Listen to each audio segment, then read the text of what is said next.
Alright, the following method is for the Texas Instruments TI-99 4A computer built back in the 80s with the Mitsumi membrane keyboard.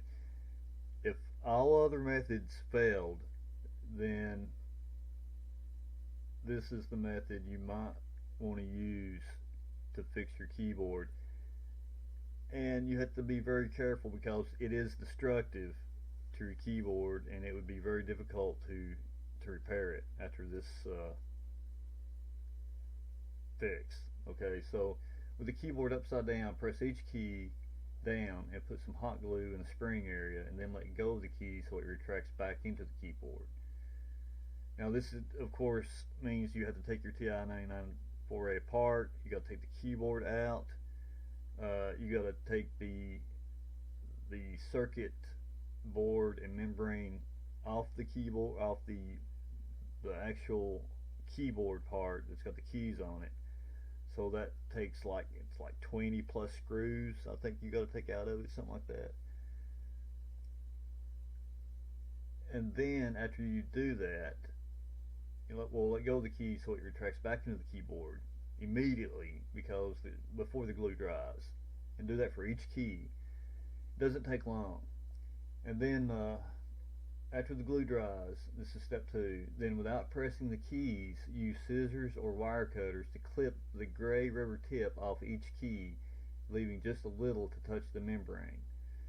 Now, this part is important if you want to retain the feel of the keyboard. If you don't do this, the keys will be really stiff, and you don't have to touch them very hard for them to work.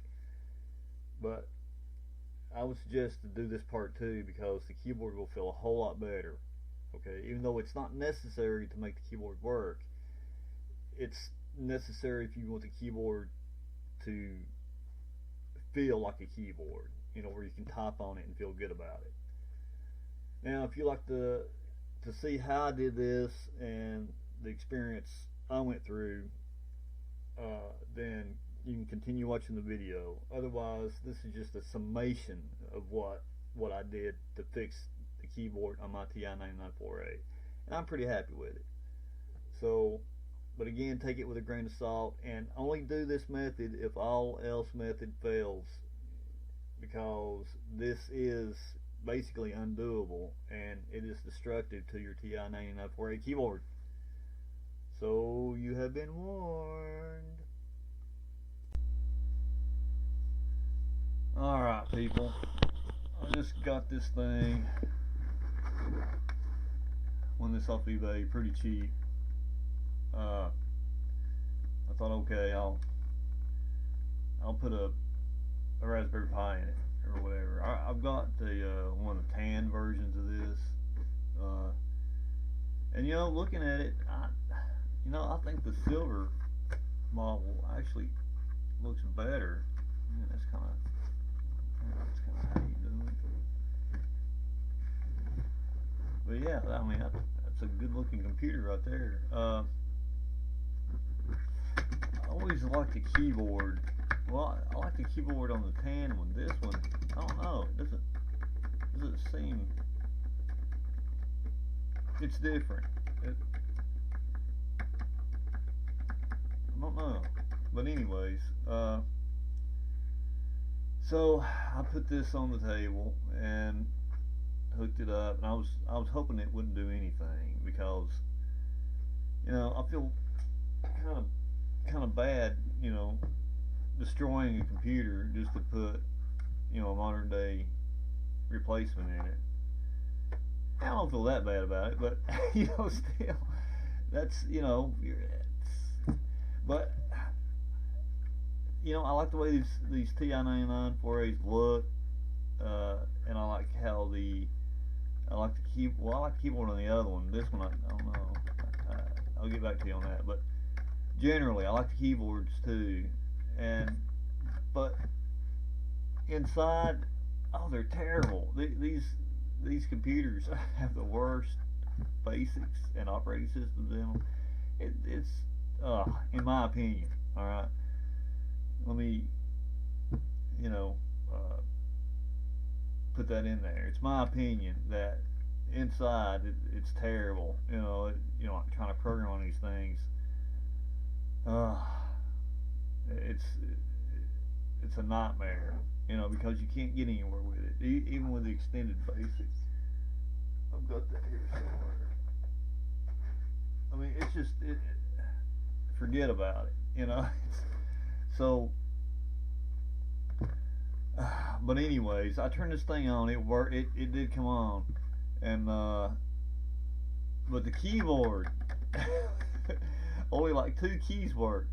The one key and the slash key here. So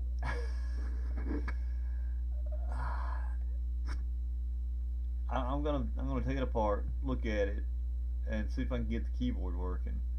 Because if the keyboard's messed up, it's like this is just a brick basically.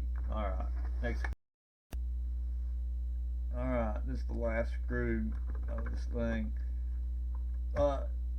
Another thing I don't like about these TIs is the monitor port. They've got, I can't remember which one. Where is it? I can't remember which one it is. I think it's I'm not sure. I think it's supposed to be like one of the audio cables or something. But you got 12 volts coming out the back of this thing, out of the monitor port. I think it's to drive the RF box, so you could connect it up to a regular TV back in the day.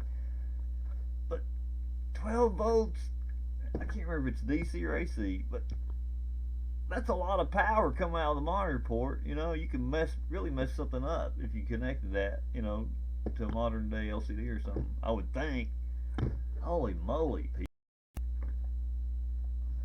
Alright, time to open this turd biscuit up.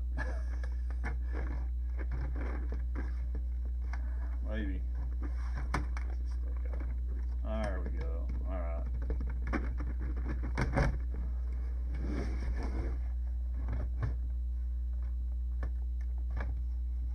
What's it stuck on?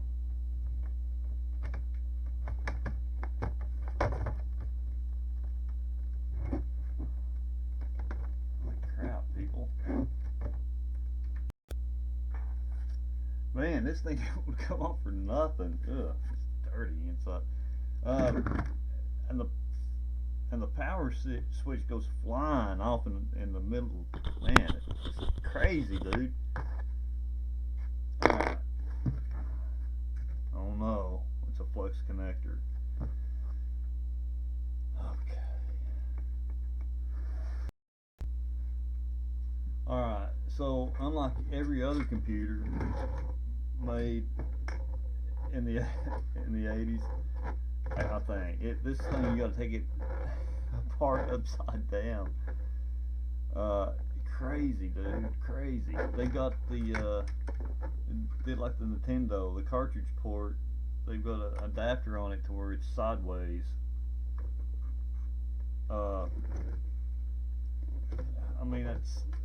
It looks like quality construction, but man, dude, it's look at that big giant capacitor on there. I'm gonna get shocked by that. But so I'm gonna check out the keyboard here and see if I can do anything with it, because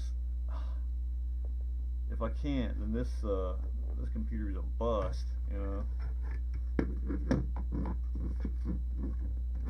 Then the actual computer doesn't work, and I got it for the keyboard in the case anyway.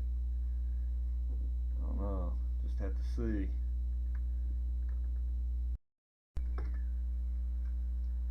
Well, I took the keyboard apart and tested the membrane, and it works. So the problem is between here and the membrane. On the keyboard, it has these really just like a soft piece of silicone that just mashes the membrane in, pushes down on it. you can push down with your finger or a piece of plastic. It doesn't matter. And the keyboard works. So the problem are these. They're too soft.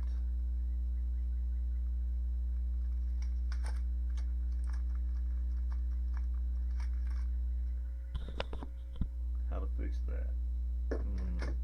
Time to look up some stuff on the internet. So, just a microphone here. Thinking about this, I've been trying to think of a good way to fix this keyboard.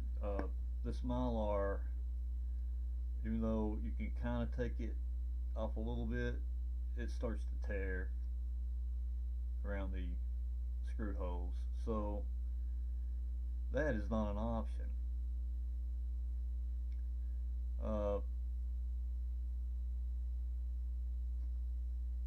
And if it tears down there, you're in trouble, because that's right there is where the membrane attaches to the actual circuit board, and it needs this. It's integrated, so you can't just, you know, touch these and it respond. It needs this membrane. So options are limited. And anyway, even you could take that off and clean it with, you know, contact cleaner. It's, you know, how long is that going to last? So the only thing I can think of doing was to replace the inner parts of these keys to be stiffer, you know, but you know, with what? And plus you're gonna need like 40 or 50 of them, or however many. So the only thing I know to do, now I did see I looked it up, and some guy took a glue gun and made little domes on each of on the membrane. And he said that worked.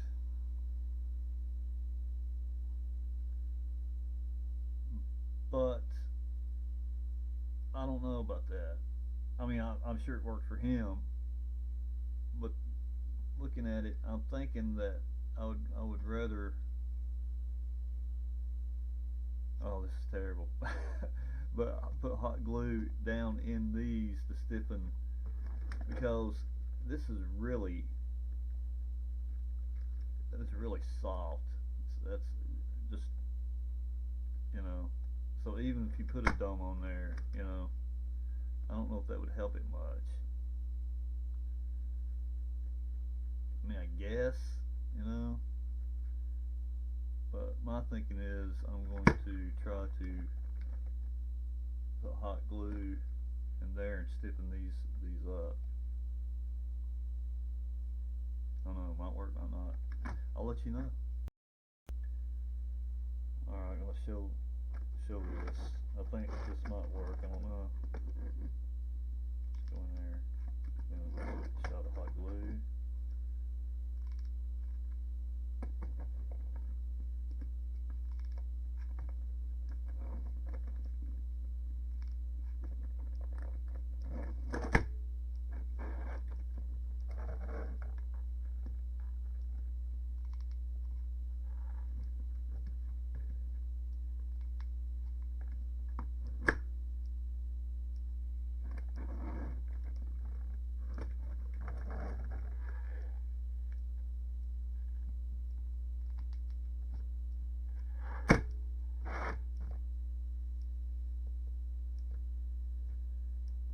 Yeah, I think that might work.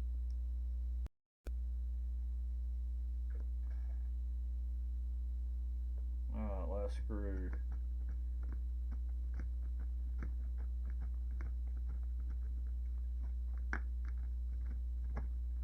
So if this doesn't work, you know, I guess I can use the computer for parts or whatever, but I mainly got this for the keyboard, you know. works, I'll solder those back. If not, oh yeah, it's much stiffer. Man, like a whole lot stiffer. So all the keys work now, but it's very stiff.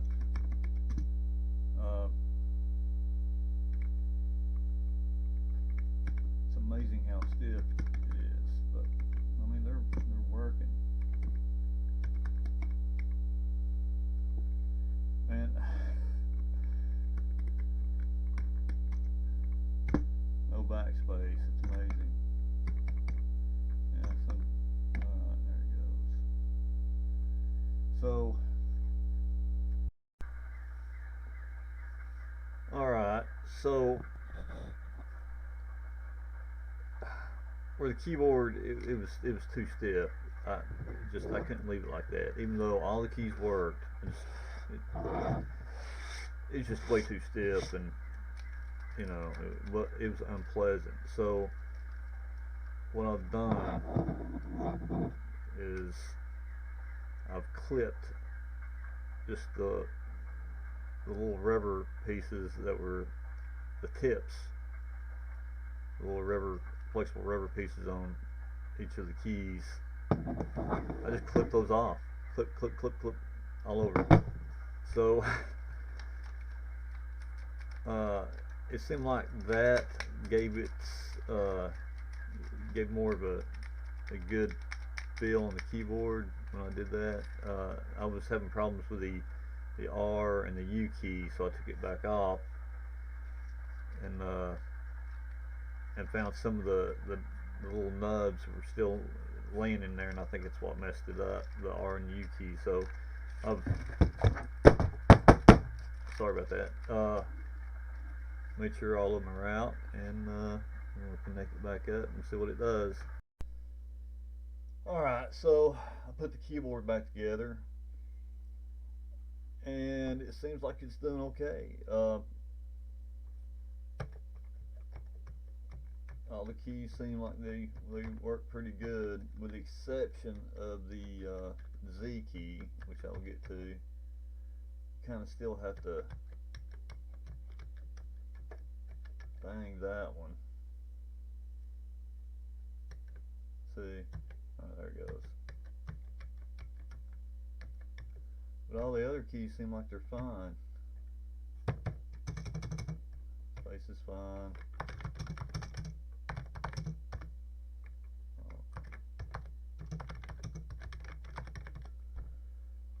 Well, the C key,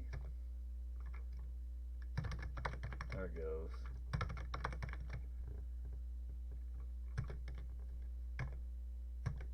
Zero, you have to press it, not zero, but Z. You gotta press it down, you know. But it's not too bad, it's working. So I mean, I think it's a win. The keyboard is fully functional. I need to solder the alpha lock joints back, of course. I'm not done that yet because just in case I had to take it back apart. But yeah, pretty happy with it. From what I've seen online, it's very difficult to get the Mitsumi membrane keyboards working again on these TI-99 4As. Very difficult. Some of the methods, I mean, you can see for yourself online, but not many people have been very successful with that. So I'm happy with this, with the way I did it. It is a destructive way to bring the keyboard back to life, but if the keyboard's not working, what do you got to lose? You got to get the keyboard working. You got to get it working, so it's working. All right. Now, what will I do with this? I don't know. Now that I fixed it, I hate to turn it into a Raspberry Pi computer, you know. uh, but I can't stand the TI Basic and all that. I just can't stand it, you know. And it's a beautiful computer, you know. Look at it, it's beautiful, and the keyboard's now working, so it's a prime candidate to be something else, you know, to be upgraded, because it's a beautiful computer. But I don't know, I ain't decided yet. All right, this is Scotty Animation. Give it a thumbs up or a thumbs down. It's up to you.